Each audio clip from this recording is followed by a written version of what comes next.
여러분 안녕하세요. 즐거운 과학 시간입니다. 우와, 오늘은 뭘 배울까? 수업을 시작하기에 앞서 지난 시간에 선생님이 내주었던 숨은 그림 찾기의 정답을 확인해 보도록 하겠어요. 여러분 모두 번데기를 찾았나요? 몇 마리가 있었나요?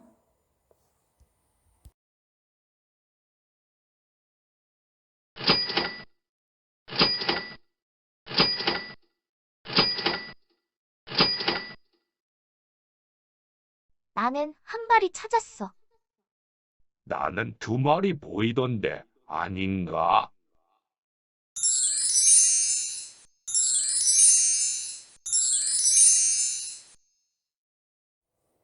번데기는 이렇게 한 마리, 두 마리, 세 마리 있었답니다. 여러분 모두 정답을 맞췄나요?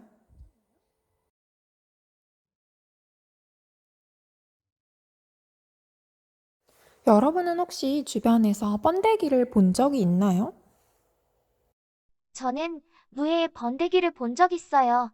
산에서 내려오는데 번데기를 팔고 있었어요. 저는 나무에서 본 적이 있어요. 오늘은 번데기에 대해 배우나 보군요.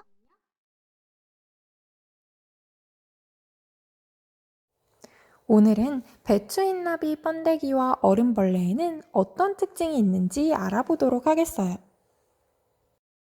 오늘은 과학책 54쪽에서 55쪽, 실험 관찰은 27쪽에서 28쪽입니다.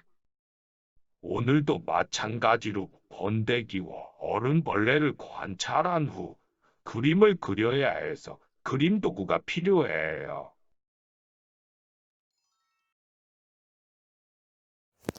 오늘의 배움 순서입니다.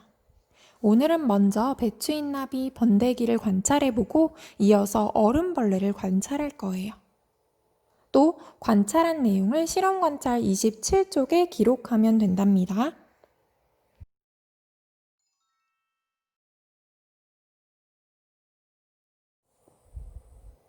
그럼 먼저 배추흰나비 번데기를 관찰해 보도록 하겠어요. 이 두 개의 사진에서 번데기를 확인할 수 있나요? 맞아요. 케일 화분에 붙어 있는 번데기 한 마리와 화분 아래에 떨어져 있는 번데기를 관찰할 수 있어요. 번데기를 관찰하면서 생김새와 움직임, 크기 변화를 실험 관찰 27쪽의 1번에 적어 보도록 합시다.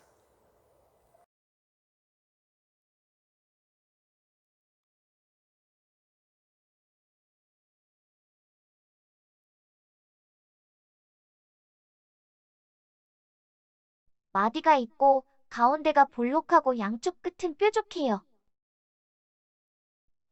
근데 두 개의 번데기의 색깔이 달라요. 이게 혹시 보호색이라는 건가? 맞아요. 여러분이 이야기해 준 것처럼 두 개의 번데기의 색깔이 다른 이유는 번데기가 자기 자신을 보호하기 위해서 주변 환경에 따라서 보호색을 띠기 때문이랍니다. 그래서 케일잎에서는 케일잎의 색과 비슷한 연두색을 띠고 있고요.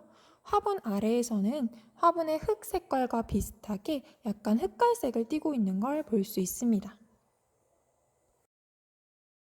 아하, 그렇구나. 번데기는 여러 날 동안 관찰해도 움직임에 변화가 없었어요. 크기도 변하지 않고 자라지도 않았어.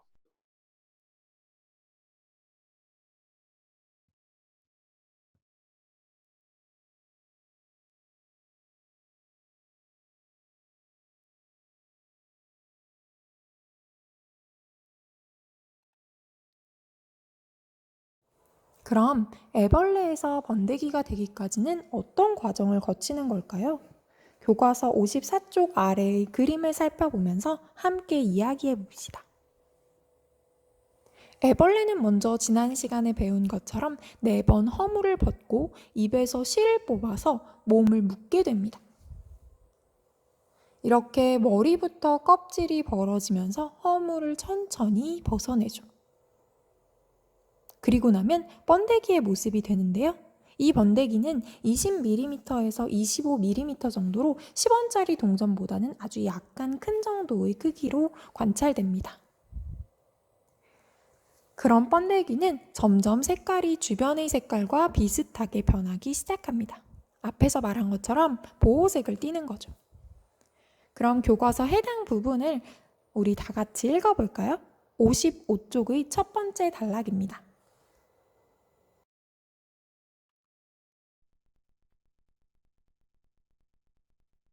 배추인 나비, 애벌레가 번데기가 되면 이동하지 않고 한 곳에 붙어 있습니다.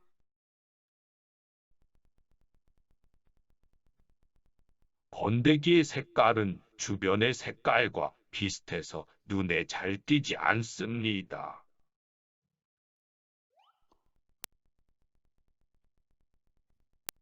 시간이 지나면 번데기 껍질이 벌어지면서 배추인 나비 얼음벌레가 나옵니다.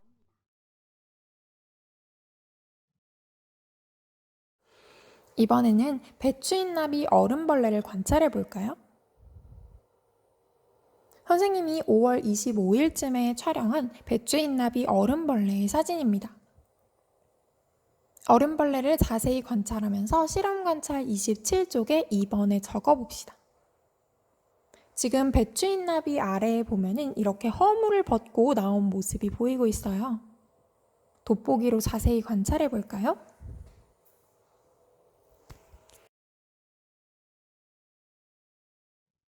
가슴에는 다리가 세 쌍 붙어 있어요. 머리에는 더듬이와 눈이 한 쌍씩 있어요. 배에는 마디가 있고 길쭉해요. 날개는 두 쌍이고 하얀색이에요.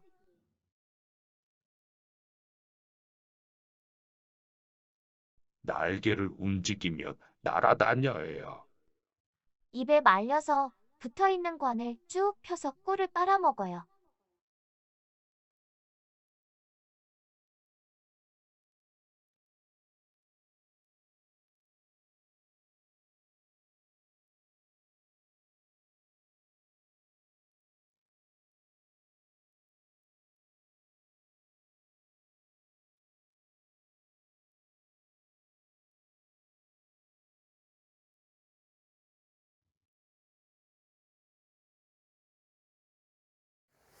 그럼 아까 전에 움직이지 않던 그 번데기에서 어떻게 얼음벌레가 되는 걸까요? 그 과정을 교과서 55쪽 아래의 그림을 함께 살펴보면서 이야기해 볼까요? 첫 번째 사진을 보면 시간이 지나면 얼음벌레의 모습이 보이는 걸 확인할 수 있어요. 등 부분이 천천히 갈라지면서 머리가 보입니다. 몸 전체가 빠져나온 후 날개를 늘어뜨리고 천천히 펼칩니다. 날개가 완전히 마르면 날 수 있게 됩니다. 이렇게 번데기에서 날개가 있는 얼음벌레가 나오는 것을 날개도지 과정이라고 해요. 이 과정은 약 5분 정도가 소요된다고 합니다. 그럼 교과서의 해당 부분을 같이 읽어볼까요?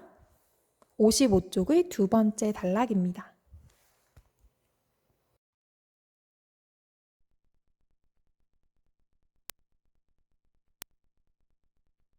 배추인 나비의 몸은 머리, 가슴, 배 세 부분으로 구분할 수 있고 가슴에는 날개 두 쌍과 다리 세 쌍이 있습니다.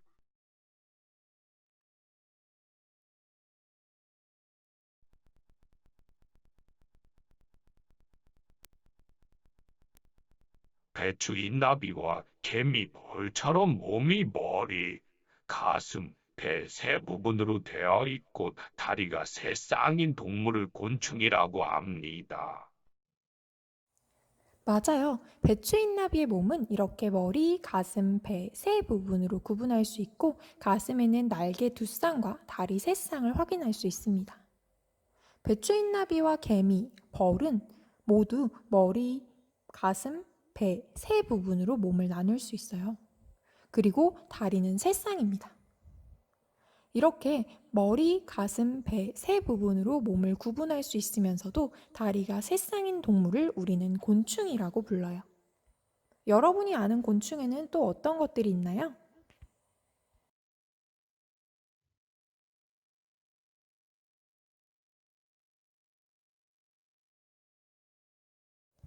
그럼 배추인나비 애벌레와 번데기, 어른벌레를 한번 비교해 볼까요? 실험 관찰 28쪽 3번에 비교한 내용을 적어주세요. 먼저 생김새입니다. 애벌레의 생김새는 털이 있고 긴 원통 모양이었던 반면 번데기는 털이 없고 가운데가 볼록한 모양이었어요. 어른벌레는 머리, 가슴, 배로 구분되며 날개 두 쌍과 다리 세 쌍이 있었습니다. 애벌레의 색깔은 초록색이었던 반면 번데기는 초록색이나 갈색 등 주변과 색깔이 비슷해진다는 걸 알 수 있었어요. 어른벌레는 날개는 하얀색 또는 연한 노란색이었고 몸통은 진한 초록색이었습니다. 애벌레의 몸도 머리, 가슴, 배 세 부분으로 구분되며 가슴에는 가슴발이 세 쌍 있었어요. 크기 변화를 살펴보면 애벌레는 허물을 벗으면서 점점 자라는 반면 번데기는 자라지 않았고 어른벌레도 마찬가지로 자라지는 않았습니다. 애벌레는 자유롭게 기어서 움직여 다니고 번데기는 움직이지 않았어요. 그리고 어른벌레는 날개를 이용하여 날아다녔답니다.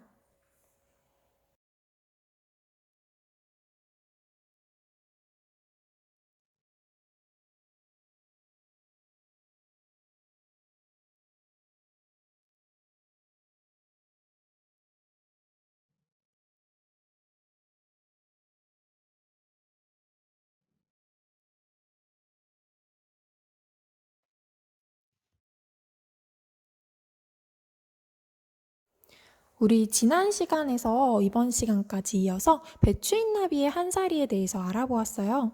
배추인나비의 한사리에 대해서 기억나는 것들을 떠올리면서 한번 정리해 볼까요?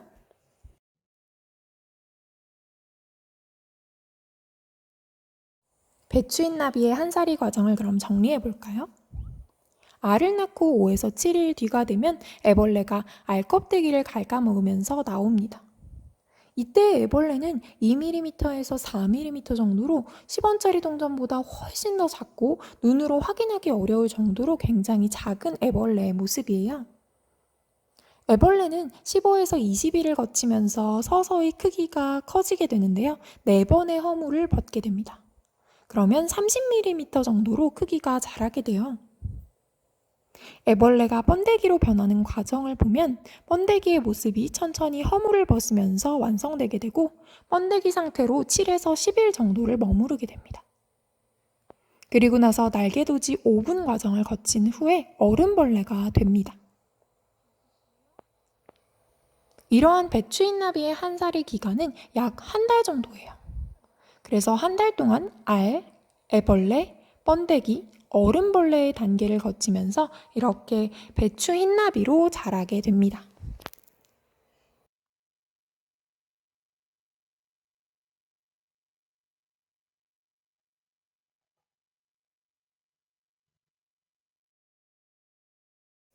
이번에는 실험 관찰 28쪽의 더 생각해 볼까요에 배추 흰나비 한사리에는 어떤 특징이 있었는지 적어주세요.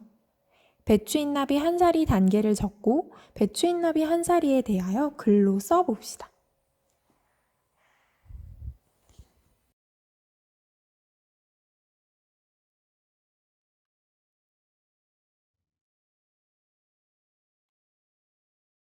배추인나비는 알, 애벌레, 번데기, 어른벌레의 단계를 거치며 자라지.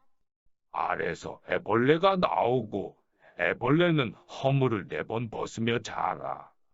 애벌레가 먹기를 중단하고 번데기가 되면 시간이 흐른 뒤에 번데기에서 어른벌레가 나와. 어른벌레 중 암컷이 알을 낳을 수 있지.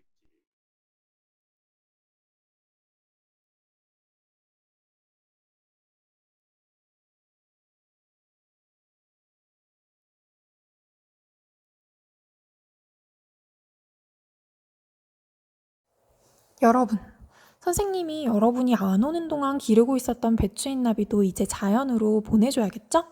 배추인나비를 자연으로 보내주는 모습을 보여줄게요.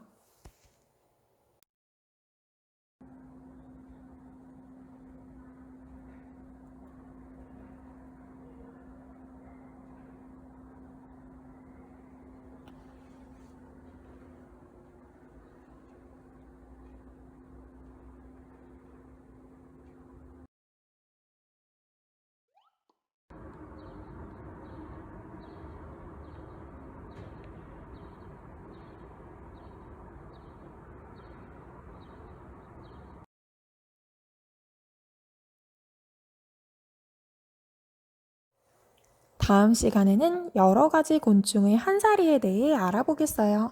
여러분 모두 수고했어요. 안녕!